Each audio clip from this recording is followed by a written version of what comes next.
गुरुर्देव महेश्वरः गुरुसाक्षात् परं ब्रह्म तस्मै श्रीगुरवे नमः। तस्मै श्रीगुरवे नमः। तस्मै श्रीगुरवे नमः। ओम शांति। সকলকে সুস্বাগতম। আশা করি সকলে ভালো আছেন। তো চলুন আজকের চর্চায় ঢুকে যাই পুনরায়। প্রতিদিন আপনারা কিছু না হলেও 5 থেকে 10 মিনিট অবশ্যই স্বাধ্যায় করবেন। পরবর্তীকালে আলোচনা করব এই স্বাধ্যায়ের প্রয়োজনীয়তা কি, স্বাধ্যায় যোগ দর্শনের কোথায় আছে। তো আজকের আলোচ্য বিষয় হচ্ছে গিয়ে আমাদের বিকল্পবৃত্তি, নিদ্রাবৃত্তি এবং স্মৃতিবৃত্তি লক্ষণ বা স্বরূপ।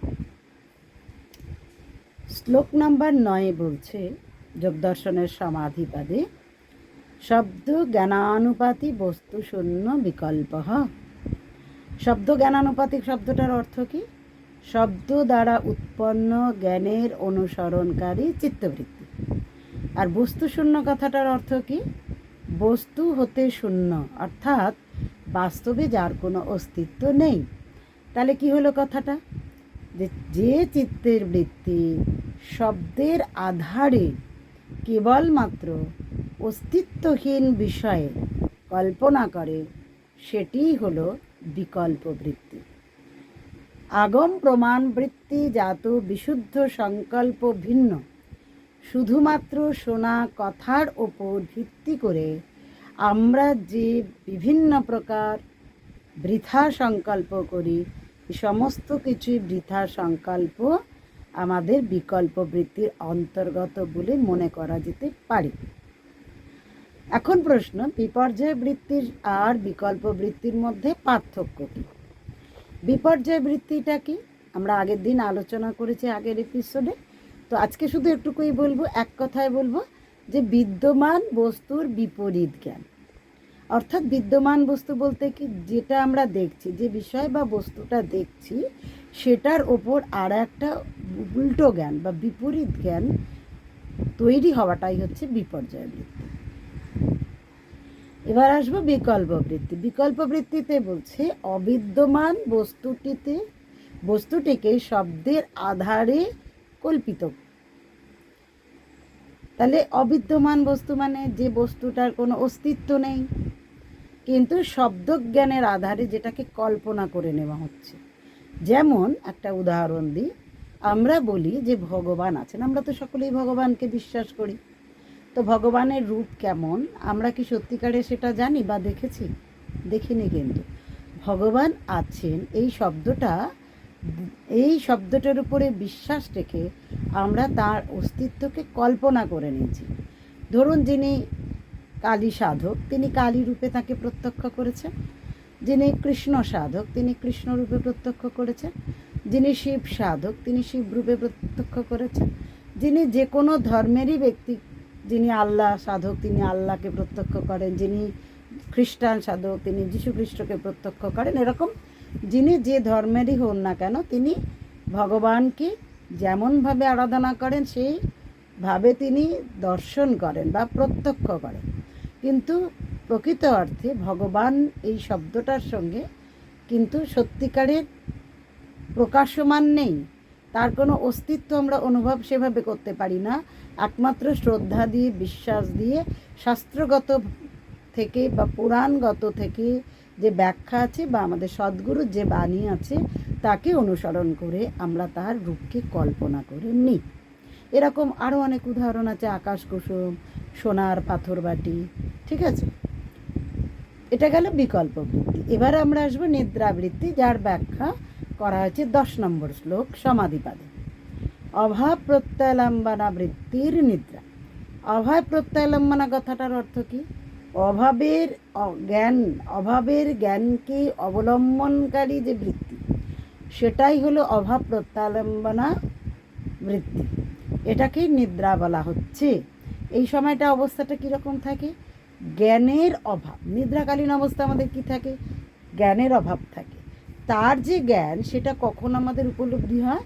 যখন আমরা নিদ্রা থেকে জেগে উঠি তখন।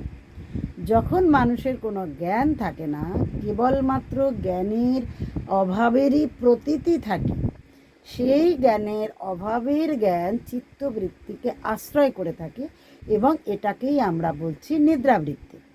আমরা যখন নিদ্রায় থাকি তখন আমাদের, প্রথমেই বলেছি, নিদ্রা সম্পর্কে কোনো উপলব্ধি থাকে না, এমনকি জাগরণের কোনো অবস্থারই কোনো রকম জ্ঞান আমাদের তখন থাকে না। এই জ্ঞান কখন আমরা প্রাপ্ত হই? যখন ঘুম থেকে উঠি তখন আমরা বুঝতে পারি যে আমরা এতক্ষণ ঘুমোচ্ছিলাম বা আমরা এতটুকু সময় ঘুমালাম। তখন মনে হয় যে আমি কোথায় আছি, তখন এই বোধ হয়। আমি যদি এখানকার সঙ্গে একটা উদাহরণ দিই, যে আমরা প্রত্যেকেই কিন্তু এখন যদি গুড়ার্থে চিন্তা করি যে আমরা কিন্তু নিদ্রাকালীন অবস্থায় আছি, আমরা অজ্ঞানতার অন্ধকারে ডুবে আছি। যতক্ষণ না পর্যন্ত আমাদের ষটচক্র বিহেল হচ্ছে, আজ্ঞাচক্র জয় হচ্ছে, ততক্ষণ পর্যন্ত আমরা পূর্ণ জ্ঞানের অধিকারী হতে পারছি না, ততক্ষণ পর্যন্ত আমাদের নিদ্রাও ভঙ্গ হচ্ছে না। তো সেটা আমি গুড়ার্থে বললাম, আমি সাধারণ অর্থে দিয়ে আলোচনা করছিলাম, তাই আবার সাধারণ অর্থেই ফিরব। কিন্তু এখানে প্রশ্ন আরেকটা এসে যাচ্ছে যে নিদ্রাকালীন অবস্থায় আমাদের কেন জ্ঞান থাকে না, কেন জ্ঞানের অভাব হয়? উত্তরটা আমরা এভাবে ব্যাখ্যা করতে পারি যে চিত্ত হলো ত্রিগুণী, সত্ত্বগুণ, রজগুণ এবং তমগুণ। এই তিন গুণের আধারে চিত্ত বর্তমান। তো যখন আমরা জাগ্রত অবস্থায় থাকি তখন চিত্ত রজগুণ প্রধান থাকে, সত্ত্বগুণ এবং তমগুণ রজগুণের সহকারী হয়ে থাকে। আর রজগুণের ধর্ম কি? ক্রিয়াশীলতা আর প্রবৃত্তি। রজগুণ এই তম আর সত্যকে সহকারী হয়ে সে কী করে? অস্থিরতা, চঞ্চলতা বলছি না, তার মধ্যে যেমন রজগুণে থাকে ক্রিয়াশীল হয়ে ওঠার যে অস্থিরতা, সেটার কথাই বলছি। সেটা নিয়ে সে কী হয়? অস্থির হয়ে ক্রিয়াশীল হয়ে ওঠে এবং সে বিষয়কে উপলব্ধি করবার জন্য কর্মে প্রবৃত্ত হয়। আর নিদ্রাকালীন অবস্থায় কি হয়? নিদ্রাকালীন অবস্থায় চিত্ত তমগুণ প্রদান হয়ে থাকে। তমগুণ প্রধান হয়ে থাকার ফলে কি? তমগুণের ধর্ম কি? তমগুণের ধর্ম হচ্ছে অন্ধকার, সেখানে কোনো আলো থাকে না, তাই সেখানে কোনো প্রকাশ থাকে না এবং ক্রিয়াও থাকে না।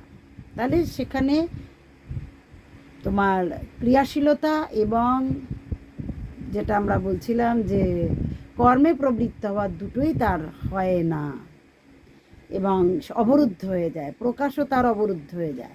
ফলে এখানে সত্ত্বগুণ এবং রজগুণও অবরুদ্ধ হয়ে পড়ে। অবরুদ্ধ হওয়ার কারণে এই পরিস্থিতি তৈরি হয় এবং ফলে কি হয়? নিদ্রাকালীন অবস্থায় জ্ঞানের অভাব দেখা দেয়।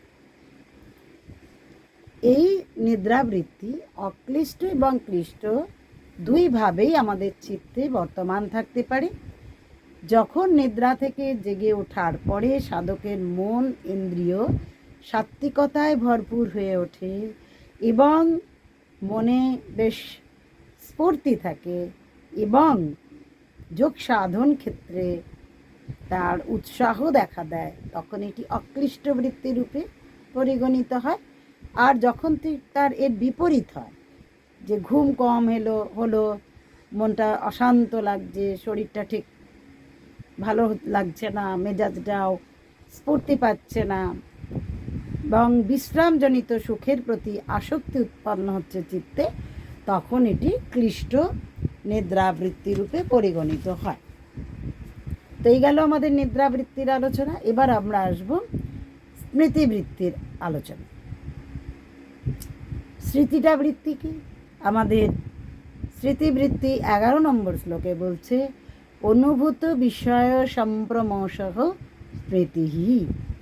অনুভূত বিষয় সম্প্রমশঃ মানে কি? অনুভূত বিষয় শব্দটার অর্থ কি?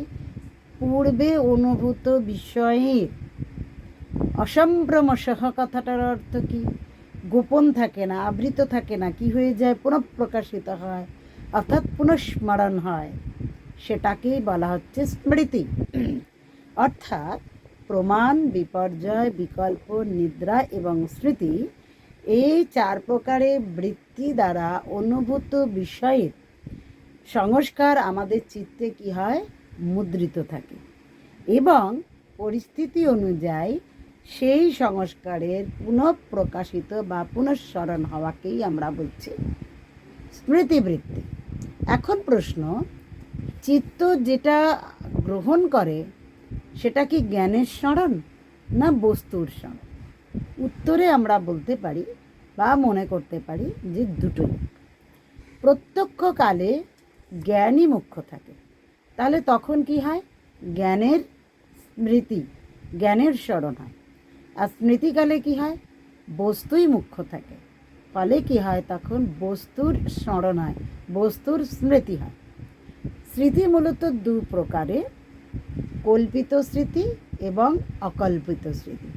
কল্পিত স্মৃতি স্বপ্নাবস্থায় দেখা দেয়, আর অকল্পিত স্মৃতি জাগ্রত অবস্থায় থাকে। যা স্মরণ করলে, এবার স্মৃতিবৃত্তিও কিন্তু অক্লিষ্ট এবং ক্লিষ্ট দুই ভেদে আমাদের কাছে বর্তমান হয়।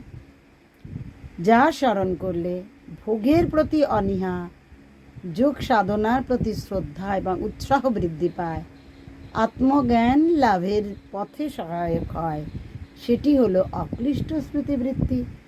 আর যা স্মরণ করলে ভোগের প্রতি আসক্তি বাড়ে এবং চিত্তের মধ্যে দেশ, হিংসা ইত্যাদি বৃদ্ধি পায়, সেটি হলো ক্লিষ্ট স্মৃতিবৃত্তি।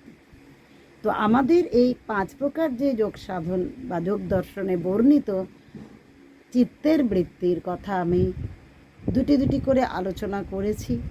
তো একটা কথাই বলতে পারি, আমরা বুঝি না বুঝি, মানি না মানি, প্রত্যেকটা মুহূর্তে, প্রত্যেকটা ক্ষণে আমাদের মধ্যে এই 5 প্রকার বৃত্তি ক্লেশ এবং অক্লেশ রূপে আমাদের হৃদয়কে নাড়িয়ে দিচ্ছে, দুলিয়ে যাচ্ছে, দোলাচল চিত্ত থাকছে।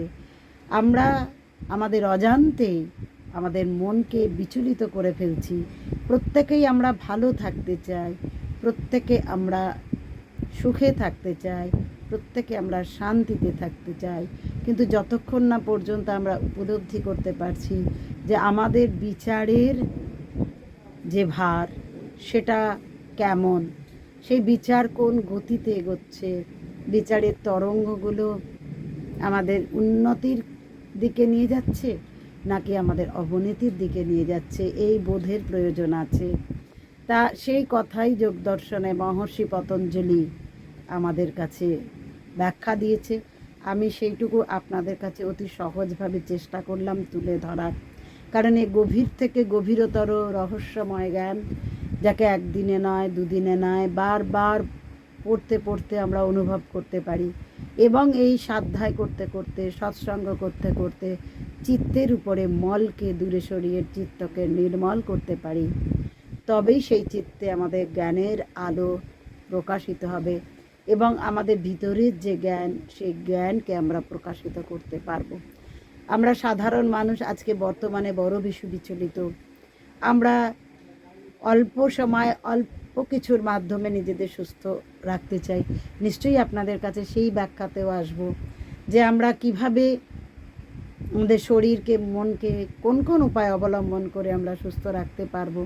কিন্তু একথাও বলবো যে এই আপনি তো জ্ঞানের ভাণ্ডার নিয়ে বসে আছি, আমি আপনি সকলেই ভাণ্ডার নিয়ে বসে আছি।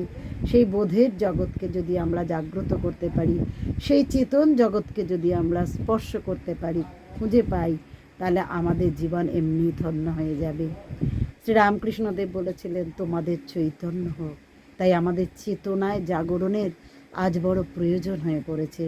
তাই আসুন আমরা সকলে মিলে আমাদের চেতনাকে জাগরিত করি, তবেই আমরা আবার এই কলিযুগ থেকে ধীরে ধীরে সত্য যুগে ফিরে আসবো, প্রত্যাবর্তন করব পুনরায়, এবং আমরা সকলেই সৎ ভাবনা নিয়ে, সৎ চিন্তা নিয়ে আবার সমাজকে তথা পৃথিবীকে সুন্দর করে সাজিয়ে তুলতে পারব। তো আজ এই পর্যন্তই। আমি শান্তি পাঠ করে অবশ্যই শেষ করব। তার আগে শুধু বলবো যে আমার ভালো লাগলে আপনারা লাইক করুন, কমেন্ট করুন, শেয়ার করুন এবং আমার চ্যানেলটিকে সাবস্ক্রাইব করে দিন। আসুন আমরা শান্তি পাঠ করি। ওম সর্বে ভবন্তু সুখিনঃ, সর্বে সন্তু নিরাময়াঃ, সর্বে ভদ্রাণি পশ্যন্তু, মা কশ্চিৎ দুঃখভাগ ভবেৎ। ওম শান্তি শান্তি শান্তি। সকলে ভালো থাকুন, সুস্থ থাকুন, আনন্দে থাকুন। সকলকে আমার পক্ষ থেকে প্রণাম, অভিনন্দন, শুভেচ্ছা এবং ভালোবাসা। ওম শান্তি।